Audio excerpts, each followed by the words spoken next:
They're beautiful and they come in packs of 50. They're not cheap. And I'm like, am I supposed to be doing this? Like I found nuggets of hope. And then the firm answer was, yes, Kim, I will provide. Welcome to Positive Vibes. I'm Nicki Dennis. This space is where healing meets the heart, where stories remind us that we are supported, seen, and still standing even after life hands us the unexpected. Today's guest brings that reminder in the most tender yet powerful way. Kim Lengling knows what it's like to wake up in a body carrying trauma, to walk through life with the invisible weight of PTSD and still show up for others again and again with compassion, courage, and light.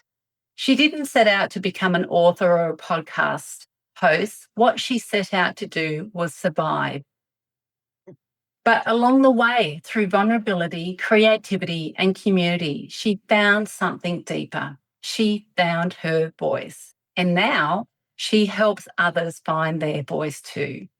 Her latest book, Nuggets of Hope, Cultivate Kindness, is more than a collection of stories. It is a movement, a gentle invitation to be the light in someone's darkness. Because Kim reminds us it costs nothing to be kind, and we may never know the life we are helping to save just by being gentle to others in a hard world. Kim, welcome. I'm so honoured to have you here today. Oh, thank you so much. And thank you for that beautiful introduction. My pleasure. All well deserved, Kim. I've read your book, so yes, I'm very familiar with your work. But I would like to start with you, Kim, in regards to your journey. What were some of the early days like for you living with PTSD, and what helped you begin to find your way through that? You know, that's a tougher question than folks might realize. Yeah, um, my trauma, it was I experienced sexual assault by two individuals yeah, and at a young age. And so that formed and shaped a lot of how I viewed the world moving forward.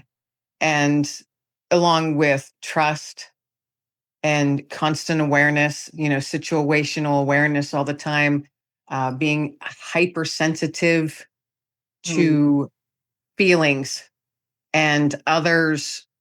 And I'm always saying, I'm not getting the greatest vibe from that person. And yeah, I can physically feel others' stuff. energy, yeah, And that mm, seemed to be heightened. And that gets very tiring mm, because it feels like it's extra weight on top of what you're just trying to get through each day. So, yeah, you might, I experienced flashbacks, nightmares, sleeplessness, anxiety, severe depression. And it was just in waves. It would come in waves. mm, And me thinking, I'm a veteran. I'm tough. I'm fine.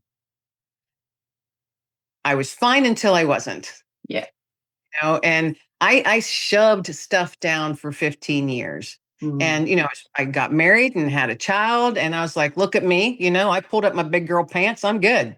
I'm fine. I've mm, got this. yeah, Until a day that I didn't have it at all. yeah. And So it what? just felt like my whole world came crashing down and literally brought me to my knees on my living room floor. Yeah. So what was that moment? What shifted from just coping to maybe, to pick yourself Breaking. up? Yeah, breaking, to pick yourself up. Breaking was what it was. Yeah. I had three big things happen in my life, my personal life. My grandmother passed away, whom I was very, very close to. A Mm, dear friend of mine took his own life, mm, and I was going through a divorce.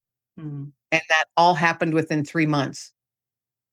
And it was so Mm. much, just so much Yeah. grief and hurt. And I felt like I was shrinking down into nothing Mm. That's a lot where I to could get take on. where I could Mm, reach that point where, you know what, I am nothing. And it brought me to my knees sobbing. I mean, mm, sobbing. And it was in that moment, well, those moments, because it was a while. Um, I am a Christian, and yeah. but I wasn't one Mm, because I had told myself for years and years there was no God, because if there was, why did what happened to me happen? mm, And why does it happen to so many other people? And why? Not woe is me. Never woe is me. yeah, Because why not me? It happens to so many other people. You know what I mean? it does. Yeah, But it was like, if there's a God, and I was just filled with anger. I carried that well. I yeah. carried it well. And that day on my knees, I felt a whisper, Uh, and the words that said, "But those who hope in the Lord." And I'm like thinking, okay, yeah, now I've lost it. I've completely lost my mind. I can't handle anything. My brain just exploded. I can't, I'm hearing voices now. And then I heard it again, "But those who hope in the Lord." And it was a very soft, gentle whisper from behind. yeah, And I remember turning my head and thinking, "Oh, I have completely lost it now." yeah, And then I thought, well, that sounds kind of Bible-ish, you know? And I'm thinking, well, I've probably got a Bible in this house somewhere, because I know someone gave us one when we got married. So then I became frantic to find that Bible. And I ran through my house and I did find it eventually. And I came back down to my living room floor, and it's a hardwood floor. And I remember trying to find those words in the Bible. And I was going, there's no index, there's no table of contents. I didn't know how to find anything in the Bible. I had never yeah. read the Bible, you know? And so I got angry and frustrated and just threw it on the ground, and it hit the floor and slid a couple feet away, just opened up and slid across the floor a little bit. And I remember just crying. I'm like, please. I just kept saying, please, over and over, Mm, please, please, crying out to a God I had told myself I didn't believe in. yeah, And then I heard the whisper for a third time, "But those who hope in the Lord." And my eyes landed on the Bible, and I reached forward, slid it towards me, picked it up to where it had fallen open, and I looked down, and it was as if the words were lit up, kind of. yeah. "But those who hope in the Lord will soar on wings like eagles. They will run and not grow weary. They will walk and not faint." Isaiah 40:31. Wow. So And that was the turning. that was the moment. Yeah, so That that was was the the moment. moment for helping you, but knowing also that you could help others. Was that the moment then, or was that a different moment? That took a bit, because I had Mm, to learn how to help myself first. yeah, yep. Be kind. And that took a while. That Mm, took a while. But then, as I started to feel better within myself, and I started to feel a little bit lighter, the weight wasn't quite as heavy. yeah, And it took a while. yeah, I started recognizing others who were carrying hurt. yeah. They didn't have to say a word. Mm, You can just feel it. see. Mm, Yeah, you could feel it. And I had told my pastor one time, I said, I can literally, like, if I'm in a grocery store and I pass someone and I stop, I'll be like, yeah. and I feel it, Mm, and I said, I don't care if people think that's woo woo or not. I know mm. what it is. I feel it. It's And your I gift. recognize now in Mm, others that weight that people carry, that hurt that they might be yeah, carrying. yeah, And that's when yeah. that's when I started noticing that, and that I'm a lifetime member of my veteran post, because I am a veteran, Mm, and my brother veterans, they've helped me out tremendously, tremendously, yeah. through navigating PTSD, because many of them have it too. Mm, And so they recognize the signs in me, yeah. and they're the ones who forced me to go to a counselor. Mm, And I will be forever grateful for them making me really angry that day yeah, and forcing me to go. But I will be forever grateful to them, because it yeah, was through counseling and them, my yeah, veteran brothers and sisters, that helped me lift yeah, some of that weight and try and help others yeah. lose some of that as well. Sounds like you've got a beautiful community around you to support you, but also you've got that wonderful gift that you can actually feel that energy. So coming back to your healing, I know part of your healing was through writing, storytelling, become part of that. What did that look like at the beginning? For you, was that private journaling, or did it naturally roll out to something more? It was writing and sharing other veterans' stories, Ah, yes. not really my own. I had given a speech at a large veteran event in my area. I had never spoken in public before, and I had never written a speech or anything like that before. So this is the first time. And it was a large group of people for me anyway. It was Wow. about 800 people. And to me, 800 people is a lot of people. And there were television cameras and newspapers there, the whole shebang. And I was nervous, and I had worked on that speech for weeks. And I got done. It was a personal story of my step grandfather Yeah. from World War One, and it's a very heavy, touching, deep story. And when I was done sharing that, it was total silence. All those people, total silence. And I thought, wow, I just bombed that. Mm. But then there was like one clap, Yeah. and then another. Yeah. And then they kind of erupted. And I looked around and noticed people were crying. They're like wiping their nose and wiping their face. And I thought, okay, I did that. Okay, whew. Yeah. Look First at time that. that. But Wow. the local newspaper editor approached me Mm. later on that day and asked me if I would be interested in writing a monthly column for the newspaper. And I said, I am no writer. I'm not a writer. And he said, who wrote that speech for you? And I said, well, I wrote it. And he goes, well, you are a writer. Oh, isn't that lovely that you were And just, so it was, yeah, that was the yeah. little spark. Yeah. So I just once a month, I just started reaching out to veterans and saying, you want to share some of your story? You don't have to use your name if you don't want to, because a Yeah. lot of veterans are very hesitant I can to imagine. share their stories. And, Mm. but I did that for 14 years, and Yeah. blessing after blessing after blessing, all of those veterans that I talked to, from World War II prisoners of war, Korean prisoners of war, Mm. combat Vietnam veterans to, present day. Oh my goodness. The stories that they shared, Oh, heart wrenching, heart-wrenching, I can heartbreaking. imagine, yeah. Mm. But then, some of them would share the silliness of it all, Yeah. know, Well, there's and always, how they got through. yeah, silver lining It's- through the other side, isn't there? Mm. Yes.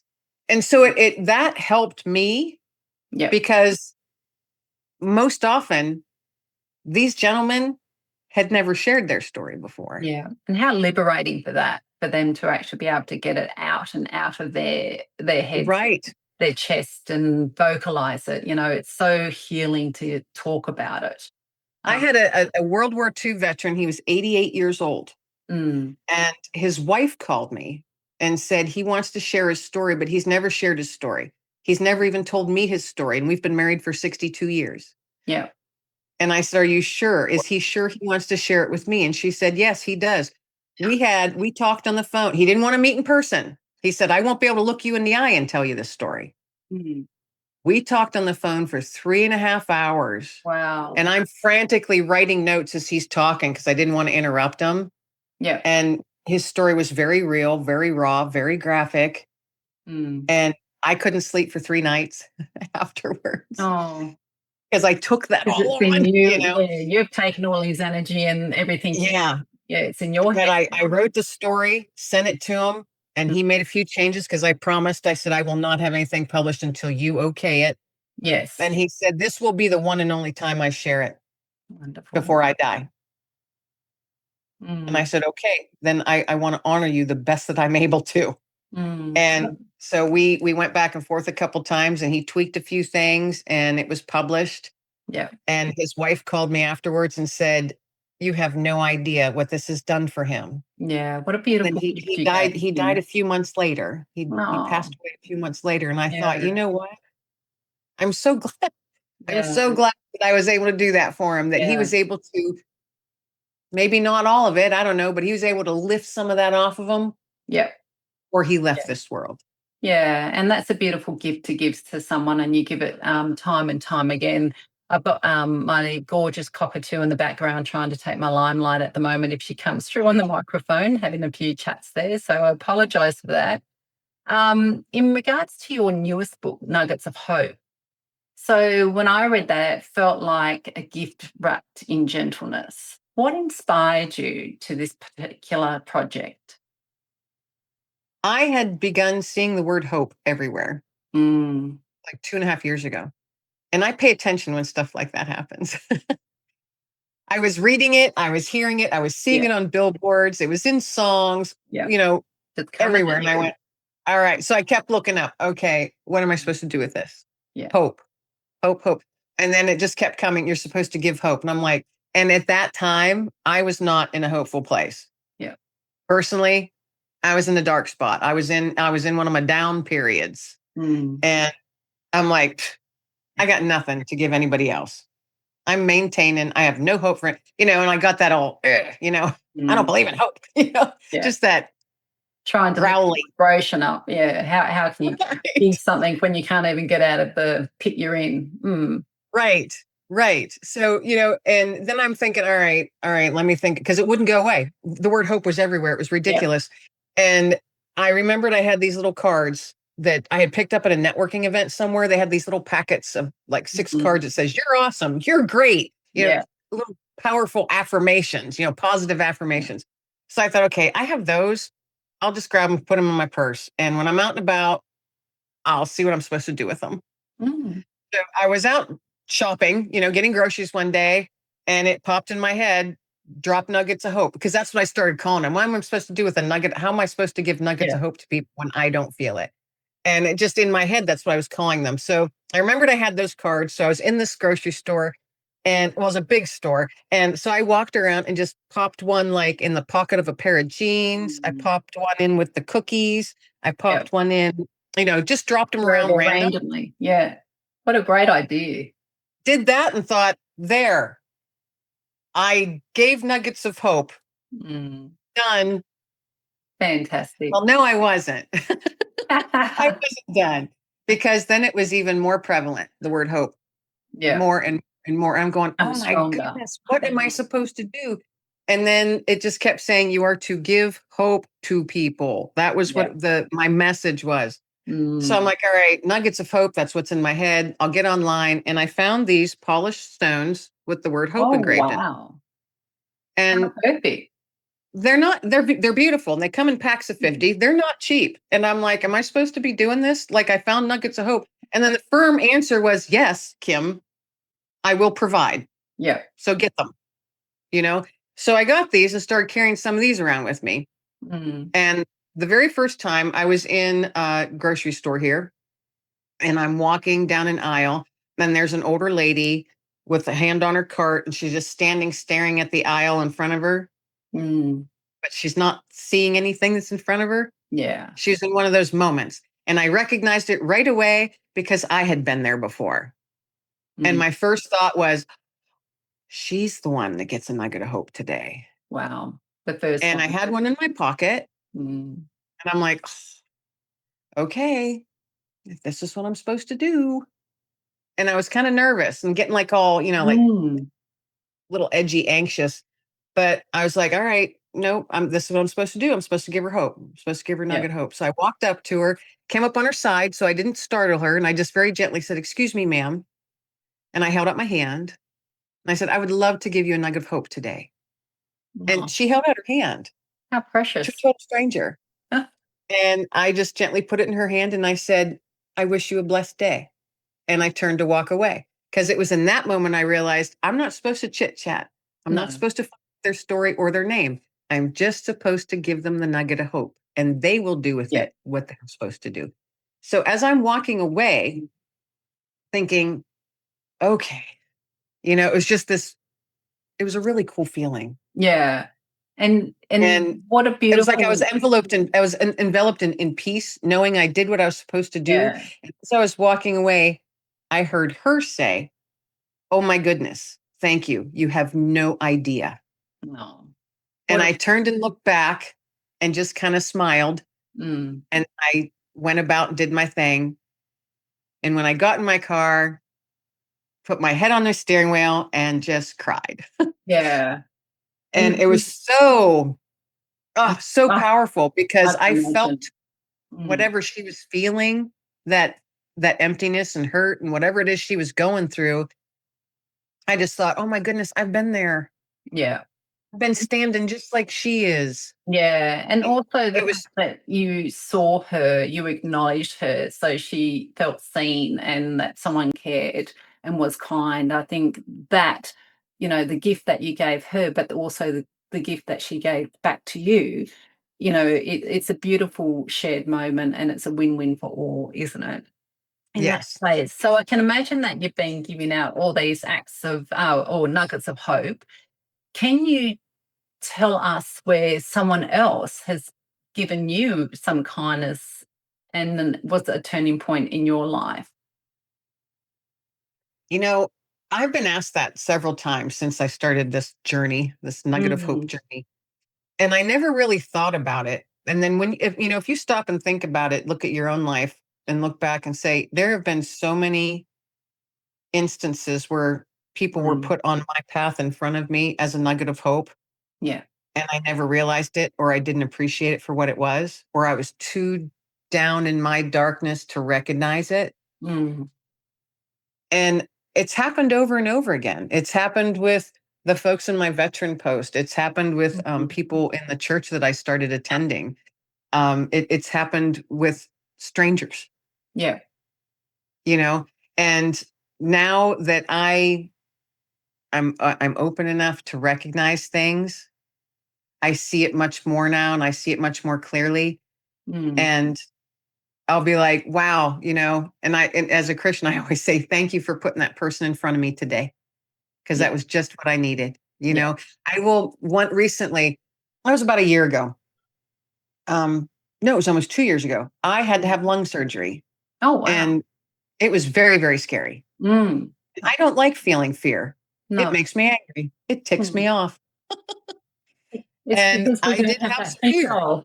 Yeah. Yeah, I did have some fear. And a woman that went to attended the church that I attend, I would see her and say good morning each Sunday and stuff, but we never ever really had a real conversation or anything like that. She was an older lady, Mm, and I was on the worship team, so I sang every Sunday. So the congregation all knew me, but I didn't know everybody. mm, You know, they just knew me because I was up there singing, with the group every Sunday. And I received a card, just seemingly random. I received a beautiful card in the mail, and she had handwritten a letter inside of it, just saying she had been thinking about me and I was on her mind. And she felt strongly yeah. urged to pray for me. And she didn't know why, but she wanted to let me know. She had the gift as well. Yeah. And and to me, that's like an actual handwritten card you put in the Yeah. mail. You put a stamp on it, not an email, not a text message, Yeah. but something that you actually had to spend time and be purposeful Mm, with. And that was so beautiful. I've kept that card. yeah. And it was just so beautiful. It's just little things Yeah. like that I appreciate much, much more now. And Yeah. and I recognize them for what they are. Absolutely. So, why do you think kindness feels so radical these days, even though it's so simple?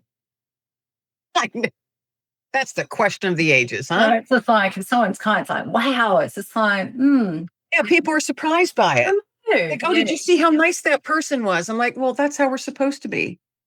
I- What happened to manners and morals and ethics? What happened to that? You know? yeah. So for me, I'm just going to be kind. I can't change the whole world. Mm, I would love to, but I can't because I'm one small, tiny person in this great big old universe of ours. mm, But what I can do is change my small slice of that. yeah. And if everybody consciously made the effort Hmm. to change their small slice of their world, it would ripple out and it would make a Absolutely. vast difference in this whole big old planet of ours. I mean, you're in Australia, I'm in the United States. We Yeah. could cover the whole darn globe right now with kindness, Absolutely. you know? Absolutely. Yeah, that resonates with me, and that's the ripple effect. That's the butterfly effect. Is Yes. and if we did one act of kindness a day, imagine that if everyone in the world did one act of kindness a day, the ripple and the positivity out there that would happen. Yeah, so resonates with me. But yeah, it will happen one day, and we're starting to You make it happen. And I think that's where we make where we kind ourselves, the light shines in us, and then that ripples into that person that we're kind to, and then so on and so on. They pay it forward. Right. We cannot let the darkness win. Well, no. As a Christian, I know the darkness doesn't win. Yeah. In the end, Yeah. it doesn't win. But where we're at right now today, we're living in this big old vast world. I refuse to let that darkness settle. Absolutely. So you touched on before where you were in that darkness where you felt like you had nothing left to give. What would you say to a person who's thinking that way themselves? I'd be very honest, because being in that spot, it feels incredibly lonely. Yeah. And it sucks. Yeah. It's horrible and it sucks. Mm. And you feel like nothing, you feel nothing. And you don't want the goodness of others coming in because you can't handle anything. I know that. I've been there. If someone's listening right now and you're in that spot, or you've been there, or you have a loved one who's there, it's so hard. It's so hard and so heavy. And there are certain days it's so hard. It's a struggle to even maintain. Yes. To put that mask on and pretend that you're okay. Mm. Here's my advice. Because I've had those days where it's like, can I even get out of bed? Do I even want to get out of bed? Am I going to get a shower today? Yeah. And here's the thing. If the only thing that you do is get a shower, that's a win. Yeah. So don't count yourself down yet. Because you got a shower. Yeah. And absolutely. And at the end of the day, no matter how tough that day might be, look in the mirror, look yourself in the mirror. And if anyone out there is like I was, I didn't want to look myself in the mirror because I didn't like what I saw. I looked like, I'd look at myself and say, look at you, old haggard person that can't even handle this or that or this. Look at you. Look at you, you loser. That's the devil sitting on your shoulder. And I just flick him off because he's not welcome here today. Yeah. But look in the mirror at the end of the day. And if it's only you took a shower that day, remember it's a win. But look in the mirror and remind yourself you're still standing. And you know what that means? That means you have a 100% success rate of making it through that day. Absolutely. 100% success rate. Yes. Yeah. So that's a win, my friends. That's a win. Good. Is that hard to do sometimes? Yes. Yeah. Is it hard to do? Yes. Absolutely. It can be, extraordinary hard for people to do that. But as you said, it is a win and it's one step at a time. That is right. Yeah. And sometimes it's just one breath at a time. You have those days where you can hardly breathe. Yeah. I know that. I've been there. Yeah. Trying to catch that breath. Everything's so darn tight and your jaw hurts and your knuckles hurt because you're squeezing. And, then it's just try and focus on something, find something, because there's always something of the light to look at. Yes. It might be a raindrop sliding down a window. Focus on it. Watch that. And look how amazing it is. Yeah. Maybe it's a flower blooming out in the garden. Look at it. Just those little things. Yeah. Yes. Find the little things to focus on because they're amazing. Those little things are amazing things. And you'll be surprised at how many of those little things might just be the thing that saves you that day. Absolutely. So, Kim, you've built a beautiful platform around sharing stories through your podcasts and also your writing. Your podcast, Let Fear Bounce. What have you learned about people from holding space for their stories? You've touched on it before with one of the gentlemen that you wrote about his veteran days. So, what's something else that you've learnt of people's stories? The main thing is people, and we briefly mentioned this earlier. I've learned to see people and meet people exactly where they're at. I've learned to listen much better because, like you, I talk to people from all over the world with varied backgrounds. They come from different levels of society, if that's what you want to call it. And it's just, I've learned so much. I have learned just how humble others can make me. They don't do it on purpose, but I'm so humbled by them sharing their stories because there are so many out there that someone always has it worse. Yes. And you sit there and you look at these warriors that have gotten through and they've taken their pain and turned it into something amazing to help others. had a gentleman on at the time. He was married and they had a young child Mm. and one on the way. And his wife got cancer while she was pregnant with the second baby. And they decided to have the baby. So she was going to forego treatment because they wanted the baby to live. Yeah. And they had the baby and she did not survive. No. So here's this young dad with a young son and a newborn just trying to figure it out. He had no idea. And he was so thankful that he had his family and her family to help him. Yeah. He goes, but he felt like he was just sinking every day. Yeah. And as the years went on, his one son one day said something about sunshine yellow or something and how happy the color yellow was. Yeah. And they often would visit different cancer centers to just chat with people. That was part of what he felt in his heart that he needed to do. And when his son mentioned something about, sunshine and yellow, and it's just so happy and hopeful, they created, and I'm trying to think I think it's called the Hope Baskets or Baskets of Hope or something like that. It wasn't initially called that, but it turned into that years down. Yeah. But he and his two boys started putting baskets together and taking them to the cancer centers. And as the years went on, it turned into a nonprofit and it continues to grow. Yeah. Oh, And this is from a man, and he was saying, he goes, he's like, Kim, I didn't know what to do. I didn't know if I was going to make it through the next minute, let alone the next day. But I kept telling myself, well, I have a newborn. I got to take care of this baby. Yeah. I got to take care of my toddler. Yeah. I have to work. Yeah. What am I doing? And he was so lost. And, it's meeting those folks. Yeah. So many people have, just amazing, amazing stories of resilience. And it reminds us, and I hope the listeners that listen to the episodes that, no matter what tough spot you're in, and some of them are pretty darn tough, and we never make light of that. But there's always something to hope for. Always. Absolutely. It might take a while. Maybe it's going to take a while. Maybe it's not going to look like how you envision or how you want it to look. But it's out there. Yeah. It's out there, and you have to believe in it. Yeah, and that's something to hold on to. There's always something to hope for, even in those deepest, darkest days. There's always something there. But yeah, great advice. To take away. So, Kim, personally, how do you stay connected to your own light when the world gets heavy?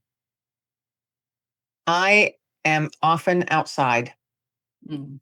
That is where I go to breathe. That's where I go to pray. That's where I am most at peace. Free medicine, isn't it? Nature. Yeah. Nature is just amazing to me. And no matter, we experience all four seasons here. So we get winter, summer, spring, fall, and they're all pretty harsh in their own way. And it doesn't matter the season. I just dress for it. And my dog and I are out there every day. Yeah. So that's where I find my hope, like in the sunrise. Yes. Or sunset, or watching a mama deer and her two baby fawn walking across the field as the mist is rising and the sun is just, coming up. Yeah. That is one of the most peaceful, most beautiful things, and you just it just takes your breath away for a second and then just makes you feel so humble and so thankful. Absolutely. That's a beautiful way to. So that's where I'm most grounded. That's where I'm most grounded and where I find my peace and get restored. Yeah, wonderful. Great advice. Yeah, if you're wanting to refill your cup, get out in nature and take a beautiful walk and just breathe the air and look at what's around you. So great advice. So, Kim, what's next for you? Is there another ripple of hope that you're working on? I've been asked that several times too. I continue to keep the stories because I continue to hand out nuggets of hope. So I when I come home, I do write those down because I began writing them as a reminder to myself. Yes. On my own tough days. And then decided, you know what, I should probably share that. So it's, others can experience it, or at least as a nugget of hope to them. So I'm continuing to keep those. I'll probably write another one similar, something like that, but just not now. I just don't feel that it's supposed to be now. Yeah. I'm working on a book that surrounds PTSD from Okay. one who lives it. Yes. So I'm not a counselor. I'm not a medical person. So this is going to be, one who's lived it. Yeah, lived experience. Fantastic. Right. Come So from that perspective. yeah. Mm. And so it's going to be more about like all the tools that I've been able to gather over the years Mhm. and how I carry them in my tool belt. Yeah. And So what worked it's for going to you and be what all the didn't work different for you. tools. Mm. Yeah. Oh, that sounds So- fantastic. Yeah, it'd be exciting to retouch when you actually do that, and we can talk about that and how it's influenced your listeners and readers out there as well. Yeah. Yeah, that's a beautiful gift that you're writing for other people that suffer from PTSD, because there's a lot out there, and it's so saturated that people just don't know where to go. But it's coming back to those people with lived experiences. Hey, this work for me. It might work for you. It's a right. And I just, anything I do, I just want to keep it real. yeah, You know, yeah. And Be pragmatic, keep I'm it not real. going to mince words or use big flowery words or big medical terms or anything like that. It's just Yeah, Kim talking, saying, you know yeah, what? I had this day and it sucked, but yeah, this is what I did. yeah. So, for our listeners, what's a quote or a line that you often refer to in a day? I often go back to that scripture, Yeah, Isaiah 40:31. But those who yeah, hope in the Lord will soar on wings like eagles. yeah, They will walk and not grow weary. They will run and not faint. yeah. I turn to that again and again. That's what Fantastic. sustains me. And I have it with a big bald eagle, and that scripture is on a large framed Yeah. thing on the wall right next to me. So as I'm walking in my office each morning, that's the first thing I see on the wall. Oh, And that's lovely. it's Yeah. just a gentle reminder to me that, all right, Kim, you got this. Yeah. And in one sentence, what does positive vibes mean to you? You can't feel them unless you got to dig deep sometime to get them. So pull them out when you need them and share them with others. Because I don't think we're meant to keep them to ourselves. No. That, positive vibes, getting it out there, the vibration of it all, get it out to other people and let them feel that too, because that might be the only positivity that they'll feel in a day. Exactly. So Yeah. give a stranger a smile. Go out there and smile at a stranger today. You have no idea the impact that can have. Mm.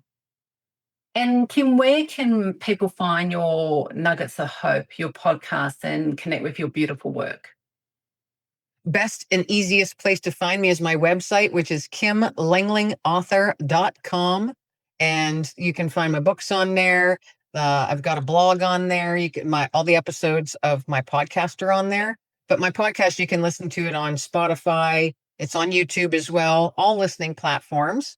And all my books are on Amazon. So I'm Yep. pretty easy to find. Even if you just Yep. Google my name, something's going to come up. Yeah. That's where I found your book, on Amazon. Yes. And finally, what would you say to a person who doesn't know it yet, but they are already a nugget of hope in someone else's story? That doesn't realize they are a nugget. Mm. I think everybody is one. Yeah. Everybody is one. And if you caught anything from this conversation, pay attention to those that you're walking around. And if you notice someone, compliment a stranger, smile at a stranger, hold a door open.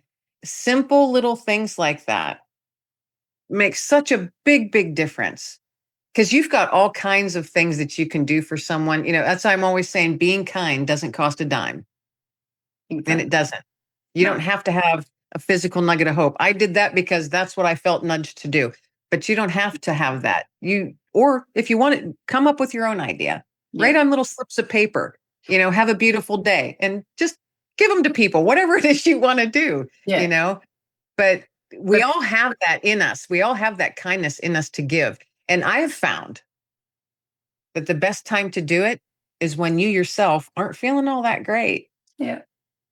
Because when you do something on purpose to brighten someone else's day, you end up brightening your own as well. So, Mm. It's a yeah, win-win, isn't it? And it as you is. said, it's just that smile at a stranger or say hello to a stranger, you just don't know what effect you're going to have on them. The fact that they've been seen and acknowledged and Right. given kindness, and then the win back is that it uplifts you as well and gets you out of that down feeling as well. No, it's Yeah. beautiful advice. Thanks, Kim. Well, Kim, thank you for being exactly who you are. A heart that listens, a voice that uplifts, and a presence that feels like home. You've shown us today that we don't need to do grand gestures to make a difference. Sometimes it's those softest things, such as a shared story, a handwritten note, a few gentle words, or just a smile that echoes the loudest. So thank you. Oh, thank you so much. That was beautiful. No, thank you. Well Thank deserved. This is a Yeah, true yeah, I pleasure. love It was your a true work. I pleasure. love your work. Yeah. To our listeners, if today if today's world feels overwhelming, if you are wondering whether you matter, I hope you carry this with you today. You are a nugget of hope. You never know who's holding on because of your kindness. This is Positive Vibes. Let's keep building a world where softness is strength, stories are sacred, and kindness always comes first. Sending you all love and positive vibes. Bye for now. And thank you again, Kim. Thank you.